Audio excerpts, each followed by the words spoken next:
Iwe neza nshuti za Meja Crypto, uyu ni wa muhungu wanyu Mizo the 8 aje kubahereza update kuri mining zimwe na zimwe, byaba mu bijyanye na browser, zaba izijyanye na bot, zaba izijyanye na application.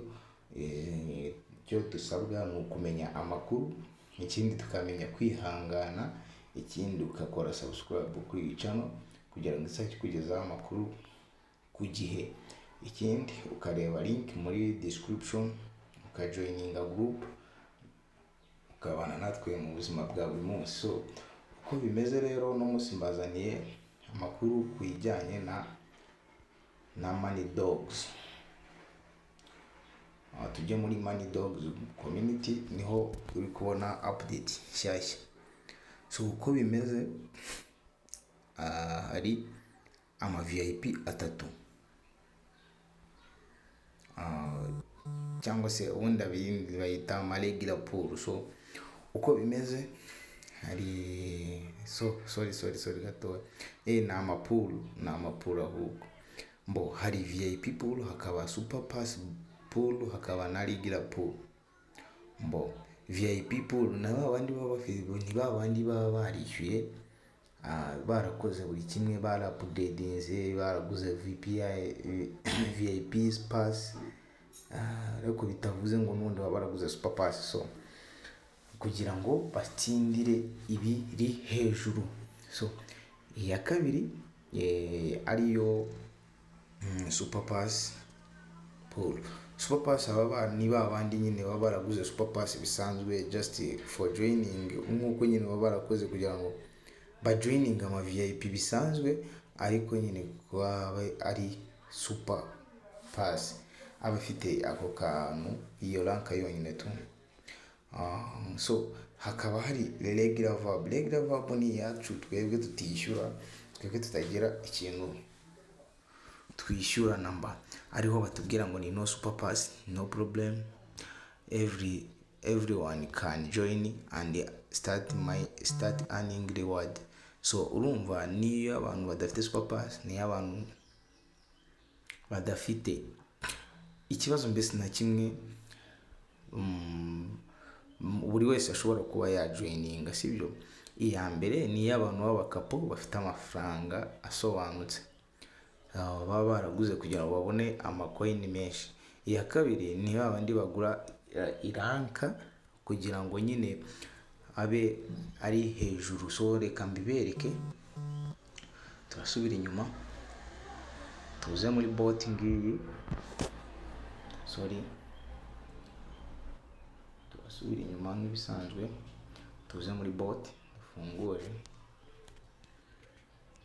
nirindire nanjye loading. So kandi let's go.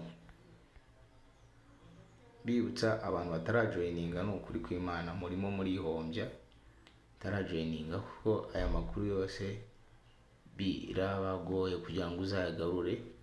Ikindi muri kubireba, staking Money Dogs izarangira nyuma y'iminsi 3. So iyi staking iratureba. So dore murareba bya bindi, ubundi ku bafite super pass bagiye bafite uturanka aho hano, akantu k'akaranka kuko nyine ari super pass. N'iy'aba gold bano ba VIP pool, iyi ngiyi super pass murayibona, ushaka wanazijoininga bakuba bishaka. Ikindi, iyi ngiyi niyo yacu y'aba regular. So kuntu rero stakinga ni gute? Uraza kandi hano view pool, kandeho, uri kubona twebwe deja tukimara kuvuga uranga tureze tuza, urareba baratubwira hanga ni stake and stake. So no staking hano, ushaka n'ejo waza ugakora ni stake. Okay, twebwe rero n'ubundi kuko n'ubundi ni nka hari itegeko cyangwa se kugira ngo tubone inyungu niko tugomba kubikora. So ugomba kuza ugastaking. So ngenda kanda max, mumara ukanda max yahita hazamo balance yanjye, then ngiyi so ngande steak. Okay, I'll go to VIP pool, no. I'll go to super pass, no. Ibi ntabwo bitureba, ikintu turakora turisubirira inyuma nk'ibisanzwe. Yeah, urareba izacu ziri steak, your steak ngizi. Money dog ziri wadi bazaziduhereza nyuma y'iyi minsi. Dusubire inyuma. Nyuma y'iyi minsi nibwo tuzahabwa ibisubizo. So guys, nimba utabana nanjye muri group waracitswe, nimba kandi ntago birarenga kuko cyane ko dukora nyinshi, mbibutsa yuko ugomba kwita kuri mining ndi kukwereka, ariyo iyi ngiyi bita UX link. Guys, nimba uzi ko utari kwita kuri uyu mushinga kakubayeho,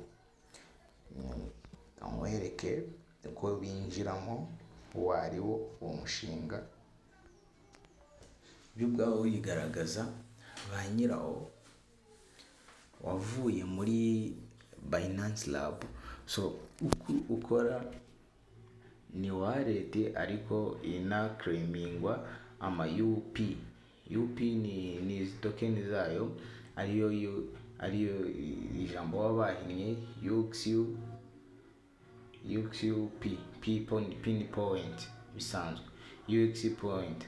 So urazwa claiming hano buri masaha 3. Guys, nimba utabana natwe muri group, joininga kugira ngo uzamenye amakuru. Ikindi kandi icyo usabwa ni ugukanda subscribe, like, share na comment, tukabana mu buzima bwa buri munsi. Hari amakuru tutajya dutambutsa hano nk'amadairy combo nk'ibiki bitajya bitambukaho hano kuri YouTube channel, ariko binyura muri group. Bana natwe wasobanukirwa. So ciao, ndabakunda, mugire ibihe byiza kandi mukomeze kunogerwa n'umwaka mushya wa Hobe.